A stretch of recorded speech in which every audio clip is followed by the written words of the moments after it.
a woman.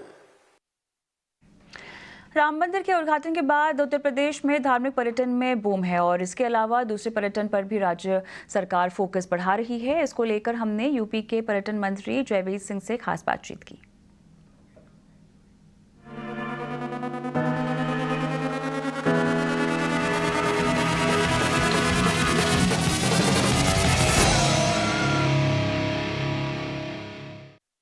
जी, मैं आपसे ये समझना चाहूँगा, अयोध्या हम सब ने देखा किस तरीके से भव्य कार्यक्रम हुआ, टूरिज़्म पे किस तरीके से सरकार का बढ़ावा है।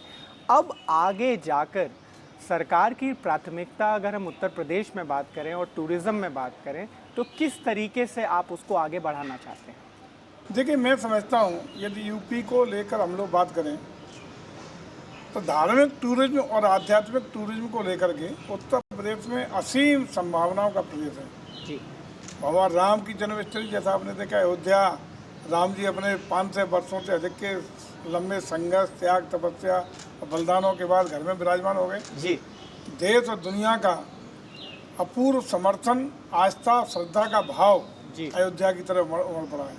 लाखों श्रद्धालु प्रतिदिन आ रहे हैं। काशी कॉरिडोर बनने के बाद जब माननीय प्रधानमंत्री के कर कमलों के द्वारा उसका लोकार्पण हुआ, उसका जिस तरीके से लाखों लोगों की तादाद में शिव भक्तों का आगमन हुआ जी। और उसका परिणति ये है कि अयोध्या में के साथ साथ काशी में जब आप जाएंगे तो वहाँ आर्थिक परिदृश्य ही बदल गया काशी का।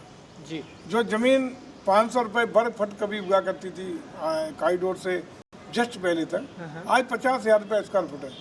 जो खोमचे वाले, फूल बेचने वाला, माली, केवट, छोटे छोटे दुकानदार, चाय बेचने वाला कभी 500 रुपये रोजाना की आय के लिए तरसते थे जी। वो 5 या 10,000 रुपया शाम को लेके तब घर जा रहे हैं। बिल्कुल, अगर बिजनेस की भाषा में बोलें तो मल्टीप्लायर इफेक्ट होता है हाँ। इकोनॉमी पे अगर आप टूरिज्म पे बढ़ावा देते हैं।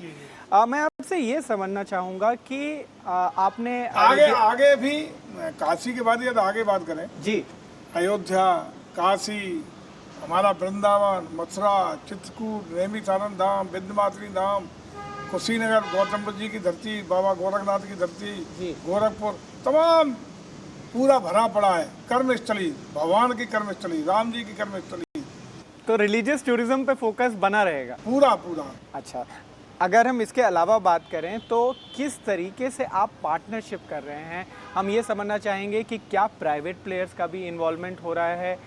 किस तरीके से सरकार ऐसी पार्टनरशिप करना चाहती है कि एक तो इकोनॉमी को बढ़ावा मिले, लोगों को रोज़गार मिले और वहाँ पे बिजनेस बढ़े? देखिए, इस समय हम लोग यूपी टूरिज्म पॉलिसी 2022 इसी दिसंबर में लागू हुई है जी। उत्तर प्रदेश ऐसा राज्य बन गया है जो विभिन्न पॉलिसियों को लागू करके निवेशकों को आकर्षित करने में मैं समझता हूँ नंबर 1 हिंदुस्तान में है इस समय जी। और उसी का परिणाम है कि ग्लोबल इन्वेस्टर समिट में 40 लाख करोड़ के निवेश प्रस्ताव हमारे उत्तर प्रदेश को प्राप्त हुए जी, जिसमें से 10 लाख से ऊपर के निवेश प्रस्ताव पर ग्राउंड ब्रेकिंग सेरेमनी में इसी 19 फरवरी को जब PM साहब आए तो ग्राउंड ब्रेकिंग सेरेमनी में धरातल पर योजना उतर सकी है जी। हमें खुशी है कि 37,000 करोड़ की परियोजना हमारे अकेले टूरिज्म की उसमें से है, जिसमें विभिन्न जो हमारा नई टूरिज्म पॉलिसी है उसमें हम लोग जो भी यहाँ उद्योग लगाना चाहते हैं, जो टूरिज्म के लिए 5 स्टार से लेकर के 5 कमरों का छोटा सा टूरिज्म डेस्टिनेशन बनाना चाहते हैं, उन तक को हम लोग सब्सिडी, तमाम इंसेंटिव, तमाम कंसेशंस दे रहे हैं। साथ ही साथ स्टैम्प ड्यूटी में अलग छूट दे रहे हैं। साथ ही साथ हम लोग उद्योग का दर्जा पर्यटन को, होटल इंडस्ट्री को, पर्यटन उद्योग को उद्योग का दर्जा दिए हैं, जिससे बहुत सारे टैक्सेशन में छूट, बिजली के ब्लॉक में इंडस्ट्रियल रिबेट, बहुत सारी चीज़ें निवेशकों को लाभ मिल रहा है। उसी का परिणाम है कि आप देखेंगे कि अकेले अयोध्या को ही ले लें उदाहरण के तौर पर तो देश और दुनिया का जो भी ब्रांड है 5 स्टार होटल का, वो सब अयोध्या में निवेशक के रूप में हमारे रजिस्टर्ड हुए हैं।